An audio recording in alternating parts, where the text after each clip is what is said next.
না মা, নতুন শাড়িগুলো আমার বাবার বাড়ি দেওয়া গিফট, ওগুলো আমি আপনাকে দিতে পারবো না। আরে বউ, এসব তুমি কি বলছো? আমাদের বাড়িতে কোনো জিনিস কারণ নিজের না, সবাই সবাইটা ব্যবহার করবে।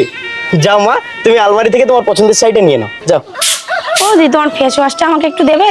না না, ওই ফেস ওয়াশটা অনেক দামি, আমি নিজেই কম ইউজ করি, ওটা আমি তোমাকে দিতে পারবো না। শিউলি, তোমাকে একদিন বলেছি না এই বাড়িতে কোনো জিনিস কারণ নিজের না, সবাই সবকিছু ব্যবহার করবে।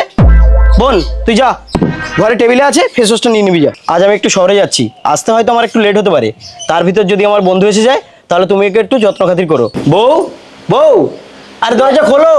খোলা আছে, ভেতরে চলে এসো। কি হয়েছে তোমার, এমন করছো কেন?